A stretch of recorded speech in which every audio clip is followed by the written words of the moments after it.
ഇന്ന് തന്നെ ഡൗൺലോഡ് ചെയ്യൂ. കാണൂ നിങ്ങളുടെ ഫേവറേറ്റ് ഷോസ്. എന്തായാലും നന്ദി പറയേണ്ടതാ വിഷ്ണുവിനോടാ. ഞങ്ങളെ അമ്പലത്തിൽ പോയിട്ട് വന്നതാ. ആ, നന്നായി മോളെ. രണ്ടുപേരും ചേർന്ന് ഒരു ഐക്യമത്യ പുഷ്പാഞ്ജലി നടത്തണമെന്ന് ഞാൻ പറയാനിരിക്കുമായിരുന്നു. ഞങ്ങളിപ്പോ സംസാരിച്ച് ഒരു ഐക്യം വരുത്തിയിരിക്കുക ശാരദാമ്മേ. ഇനി എപ്പോഴാ ഈ പാർട്ടി ഇടയുന്നൊന്നും പറയാൻ പറ്റില്ല കേട്ടോ. ഇടഞ്ഞാൽ ഈ ഐക്യമൊക്കെ അങ്ങ് പോവും. അമ്മ വഴക്ക് ഞാനായിട്ട് ഉണ്ടാക്കുന്നതല്ല, അതങ്ങനെ വന്നു പോകുന്നതോ. ഇനി അങ്ങനെ വന്നു പോകരുതെന്നാ ഞാൻ പറയുന്നത്. നീ കുറെ കാര്യങ്ങളിൽ സ്വയം ഒരു നിയന്ത്രണം പാലിക്കേണ്ടതുണ്ട്. രോഹിത്തിന് അവന്റേതായ കാര്യങ്ങളിൽ സ്വാതന്ത്ര്യം കൊടുക്കണം. അപ്പൊ പരസ്പരമുള്ള ഐക്യം തകരാതെ മുന്നോട്ട് പോകാൻ പറ്റും.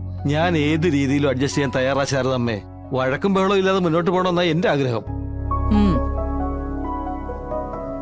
വീണ്ടും നിങ്ങളെ ഒന്നിപ്പിക്കാൻ വിഷ്ണു ഒരുപാട് പാടുപെട്ടെന്ന് ഇവിടമ്മ കുറച്ചു മുമ്പേ പറയുന്നത് കേട്ടായിരുന്നു.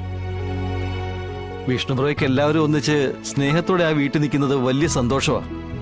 അതിപ്പോ ഇടയ്ക്കിടയ്ക്ക് പറയുന്നുണ്ട്.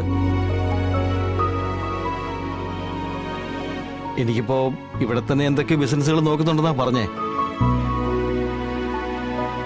ദുബൈയിലേക്കൊന്നും പോവാതെ ഇവിടെ നിന്ന് കാശുണ്ടാക്കാനാ ബ്രോ പറയുന്നത്. അതിനുള്ള പണവും തരാന്ന് പറഞ്ഞു. സഹോദര സ്നേഹമുള്ളവനാ വിഷ്ണു. എല്ലാവരും നന്നായി കാണണമെന്ന് ഒരുപോലെ ആഗ്രഹിക്കുന്നവൻ. അങ്ങനെയുള്ള നല്ല മനസ്സുള്ളവരൊന്നും ഭൂമിയിൽ അധികം ഒന്നും കാണാൻ പറ്റില്ല. ഈശ്വരൻ കണ്ണു തട്ടാതെ ആയുസ് കൊടുക്കട്ടെ. അമ്മേ മോളെ, അച്ഛാ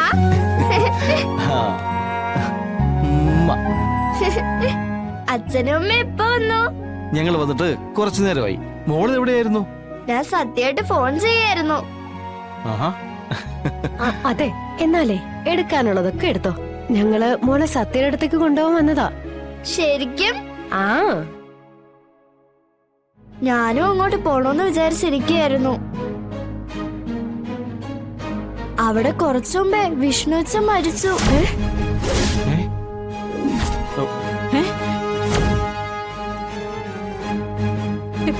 എന്താ ഈ പറയുന്നേ? ഇങ്ങനെയാണോ പറഞ്ഞു പഠിക്കുന്നേ? നേരെ ശാരദാമ്മേ, സത്യ പറഞ്ഞത്.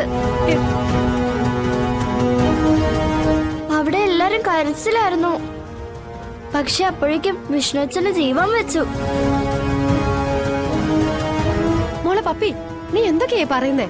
തമാശക്കാണെങ്കിൽ ഇങ്ങനെയൊക്കെ പറയാവോ? അല്ല, സത്യം എന്താ പറഞ്ഞേ? അത് പിന്നെ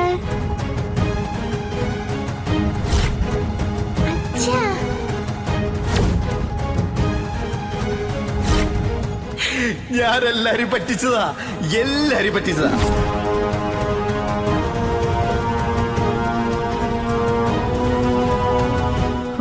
എന്തായാലും കളിയാണെങ്കിലും കാര്യമാണെങ്കിലും വിഷ്ണുവിന് എന്തോ ആപത്ത് വരുമെന്നൊരു തോന്നല്.